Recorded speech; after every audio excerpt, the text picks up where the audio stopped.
Welcome to our first podcast of the semester. How are you, Yana? I'm great. How was your quarantine, Jackie? It was fine. I was just at Hobby Lobby working. How about you? I was just chilling, studying physics all summer, but it's all good. We're back. And Excited to be back? of course, we are all looking forward to all the collaborations we have in store for this year with other Asian American organizations at OSU. So, speaking of organizations, let's talk about what we're doing today. So we're going to introduce some Asian interest Greek life that we have on campus at OSU. So today we'll be talking to Pi Delta Psi, Delta Phi Lambda, Kappa Phi Lambda, and Lambda Phi Epsilon. And first up is Pi Delta Psi. So we are Pi Delta Psi, National Fraternity Incorporated. My name's Z. I'm the president this semester.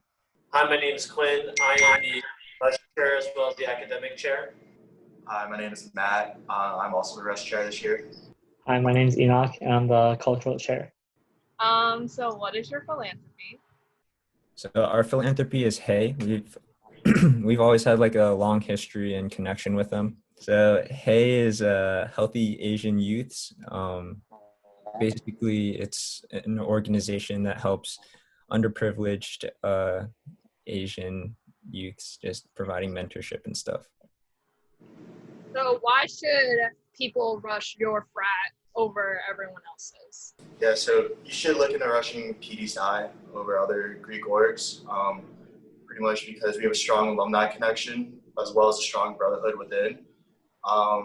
It's also a unique gateway into the Asian community, not only here, but into other schools and universities around the nation. For example, we visit a lot of different chapters, a lot of different Asian communities all around the country, just to get to know everyone everywhere and to spread our influence. Okay, and every fraternity is about brotherhood. What sets yours aside from the others? So I think that our fraternity's brotherhood is especially different because of how close we are to alumni. For example, I am technically considered legacy because I have a cousin-in-law who crossed 11 years before I did. And he is just as close to me as any one of the brothers that we're talking to right now. I hadn't learned about PD Psi until I met him. I knew of his friend group. His friend group was all the brothers around his years, and I was able to know them very well. And he became my closest role model. And then he really guided me to joining PD Psi as well as just growing up and maturing. I think our brotherhood is different than, say, brotherhood in a bunch of other different fraternities and Greek orgs here at OSU, because just the basic bond that we have with one another, like we each can rely on each other for different things. We each can just look out for each other, and we're always like going to have each other's backs. And I think the bond that we have with that is stronger here than, say, in a few other orgs or different orgs here at OSU. Yeah, I agree with that. And my point kind of goes along with Quinn's a little bit. Even though like some of the brothers have graduated since I've crossed, I still talk to the recently graduated alumni and just bros that I know pretty frequently, just to catch up or hang out or play games or whatnot. I would say that the size of our org really lends truer closeness to each other. For bigger orgs with 50, 60 people, struggle maybe to know everyone's name, let alone their life story. And just spending a lot of time with the few brothers around you.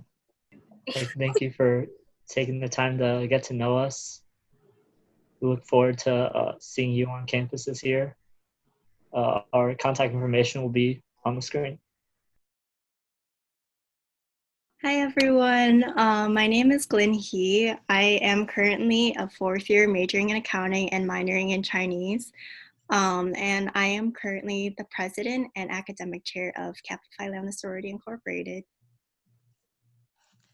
Hi, my name is Shen. I am a third year majoring in social work and psychology.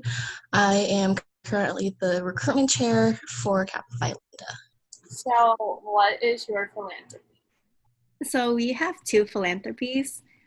We have one that is on a national level, and that is CARE, Cooperative for Assistance and Relief Everywhere.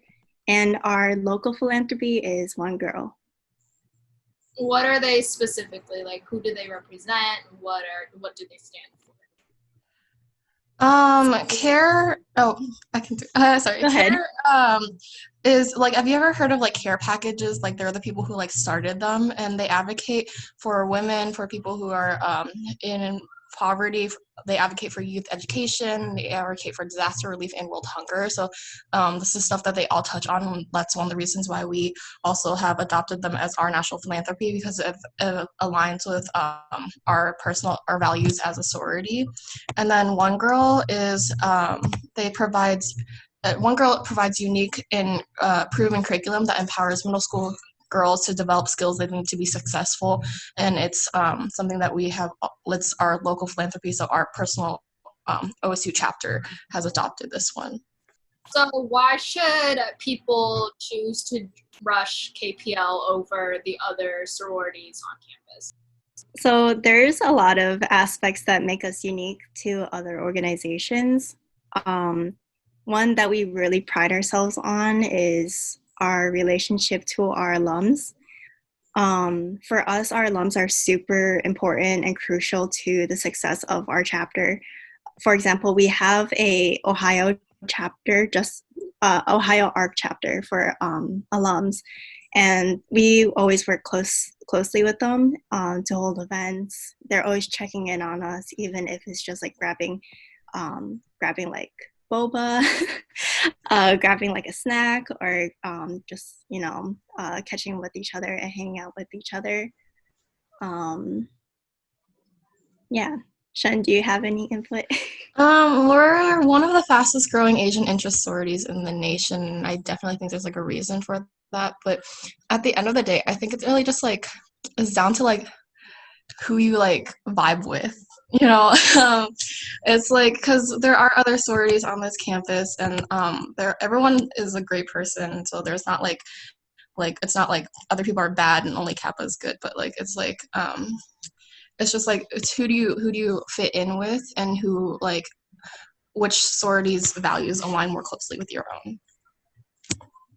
So why did you guys decide to rush Kappa?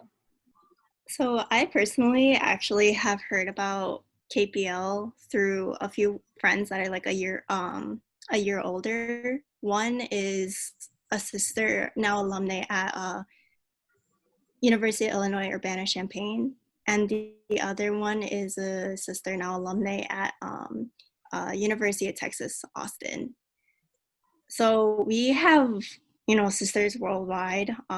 That's how I heard about them. That's how I heard about KPL. And when I came to OSU, I was glad to know that they had a chapter here. So I think one of the memories that stand out most to me and really urged me to like keep on going through the recruitment process was I was a very lost freshman.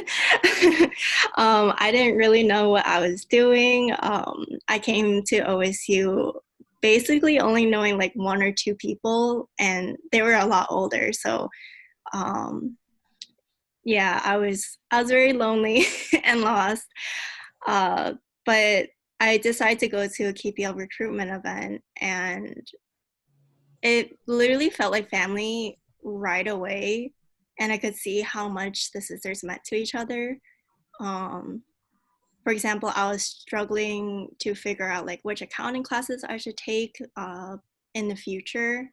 And one of our alums at that time, she reached out and she was just like, hey, I'm also an accounting major. This is what I did. And here are some like suggestions. And she sent me like this huge entire like block of text that was just which class to take, which professor to take it with, and things like that. So that kind of really solidified my decision to join KPL. For me, I had heard about KPL as a freshman, but I initially was coming into college and I was like, I'm never going to be a sorority girl. Like, that is not for me.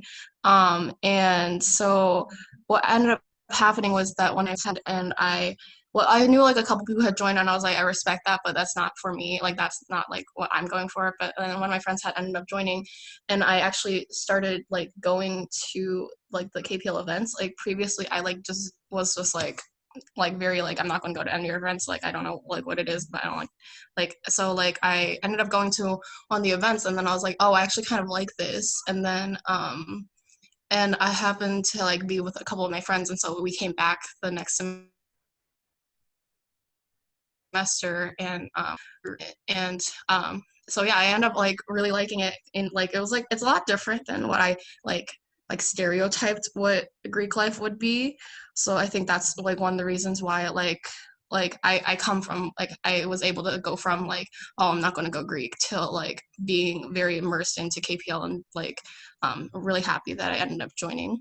It's also like the whole connections thing. Like there's people that I like didn't even realize that I knew that were in KPL that like I was able to reach out with. Like when I was going through recruitment, I was having like there was one week where I was having a really hard time and I ended up calling an alum who's like six in at OSU and she was like, oh my gosh, I haven't talked about KPL in so long, but like then she like gave me all this advice and she was really welcoming. Like I like had never like really talked to her one-on-one, but like she was like so willing to like just take time out of her day to talk to me and like listen to me. And so I think that's something that has really is like not unique, but like has really like helped me solidify why KPL, because it's just everyone's so supporting and like are so willing to go the extra mile for you. Thank you for listening to this podcast. We are having our fall recruitment soon, so if you would like to contact us or know more about our recruitment events, the information's on the screen. So we're from Delta Phi Lambda Sorority Incorporated. We're an Asian interest, but not Asian exclusive sorority. I'm Truette Nguyen. I'm the chapter president. I'm Carmen Chen, and I'm the external VP, and I'm also a historian. I'm Isanina Huang. I'm one of the recruitment chairs, and I'm also sisterhood chair. What is the philanthropy that DPhiL represents?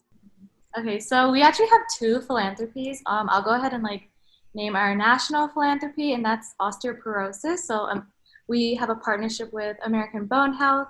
So that's our national philanthropy. And we also have a personal philanthropy, which is Days for Girls. Okay, I'll just draw the talking. So American Bone Health and raising awareness for osteoporosis. Our sorority chose that philanthropy. I'm just going to kind of go into this, but it's more geared towards, I guess, Asian women. And as they get older, you know, the bone health kind of deteriorates. So personally, we usually just try to do fundraisers and kind of just raise money for them to donate. And then that's why we have that partnership with American Bone Health, because that's where their main focus is. And we help out in, I guess, just fundraisers and donating money to them. And pretty similar to Days for Girls, we decided, okay. I'll let Carmen take over. Okay, well, I'm taking over. First, so we've been doing Days for Girls for a while now, and basically that's like our own philanthropy that like one of our members found, Jade, and like Jade Tran. And so basically it's like raising money for like underprivileged like girls around the world, like in like multiple countries, like there's more than like 10. And like so just like raising money to like help fund with their like education or like the products that they need in order to like go through with their lives that like we basically like get for granted, like you know, like growing up, like menstrual health products. Mm-hmm. Yeah, so we like typically hold one big event 4 days for Girls for our chapter philanthropy. So why should people rush DPhiL? Well, basically, like a big reason I think is like just the sisterhood that comes from it. Like it kind of creates like your own little community within like such a big university, and it makes you feel just like a little bit more welcomed and like, I don't know, it's like easy to find a place where you belong, and like it's really easy to connect to like all the girls and just have that foundation and that support, even for like people who are coming from like other cities in Ohio. It like allows them to do that here because like they might not necessarily know anybody. And definitely for like people who are coming from out of state, like it helps them, you know, create more friends and like a support system here that they probably can't really get because like all their friends are like back at home. And just like just like all the activities we do, as well, like practicing like time management, as well as like networking and working with community and stuff like that, is also like just really good opportunities for everybody. So you guys can go around and then just state like what has been a defining moment for you in DPhiL. So like going off of what Nina said, like honestly, like well yeah, like it's pretty stereotypical for you to hear like, oh, like I'm never gonna join a sorority in college, like Greek life is not for me. Like I came in and I was like, oh my god, there's so many like Asian like groups and like organizations that I can join, so like I don't need that, like I don't need to join it. But like and like I didn't have an intention to join it, but I kind of just like, I'm really like grateful that I kind of rolled into it. And like I was able to like meet like sisters that I like, honestly, I will tell you, I never thought I needed in my life until like this day. And I'm sorry that it's like deep and like I'm being like a Pinterest girl, even though I don't really go on Pinterest except for work. But yeah, and like I keep on learning like amazing things like these days about them that I didn't even know like that I had in common. Like for example, like Trix is my roommate, and like I didn't know she knew about Doraemon, like the robot cat cartoon. And honestly, that was such a big part of my like childhood. And I know it's a small fact, but honestly, like it does mean a lot to me. And I'm sorry that I'm talking too much, but that's my piece on that. Like, to kind of like piggyback off of that, I mean, like defining moments for me is kind of what's shaped you into you, and it could be like a big, a small thing, something good or something good or negative or positive experiences. And I know personally my experiences were having people who truly believed in me and experienced a shared connection, like I experienced a shared connection with. And I mean, going into college, I kind of lacked like having like that belief in myself. Like I felt like I had imposter syndrome basically. So to have those people that like have your back, and kind of me realizing my defining moment's pretty kind of broad, but that's when I kind of realized like, oh, I found people that, like I fit in with like a puzzle, and they're people who I share a connection with, like my passion in healthcare. I found these other girls who share that passion with me. Like we set up a chapter Philanthropy of Days for Girls, and I mean, sisters bringing out the best of me as a leader. I'm like taking on big roles now. I'm president. Like I honestly never would have thought I'd be where I am. But yeah. For me, I feel like it's similar to like both of them. I think definitely like just straight off like the bat, like when I went to rush events, like when I first rushed DPhiL, I already knew like I could already like click with these girls so well. It was so easy to talk to each of them. And like my whole life, I basically grew up around like mostly white neighborhoods, which like nothing wrong with that or anything, but like I just found such a hard time like connecting to other people, just because like I was raised differently, and like I have different experiences and like different snacks or like cartoons that like I have versus like some like other classmates. So just like being able to share those experiences. And I also just wanted to have like more Asian friends in a way, and just like stay connected to my cultural background instead of like being too whitewashed or anything like that. Thanks for coming, and thanks for listening to our podcast. I'm really grateful to like have you guys like host us and like come out to Rush, and like honestly like not just to like for us, but like also for the other like great like organizations that are out there. And like, but yeah, basically thanks for coming. And like, oh, contact info. Our contact is OSU DPhiL, like OSU PHIL at Instagram. And it's easy to find us on Facebook, right? Yeah, and then we also have a website, org.osu.edu/Delta Phi Lambda, and then you can also find a lot of our contact on there. Wow, it sounds so exciting. I know recruitment this year is going to be so much fun. Are you thinking of rushing? I don't know. Like, hearing this, I might be tempted to look into it, but we might have to. It's sad that Lambdas couldn't join us today, but you know, all their socials and contact info will be up, so it's all good. And if you are interested in joining any of the sororities and fraternities that were with us today, including Lambda Phi Epsilon, all of their socials and all of their contact information and their recruitment flyers are up on the screen. So please reference those if you are interested. Well, thank you for listening to us. And this ends this week's podcast. And we hope you understand and at least are aware of the different Asian interest Greek life presence on campus. And please stay tuned and follow us on all of our personal socials, like the KBS socials, to stay updated on what we're doing. Thank you, and see you guys next time. Bye.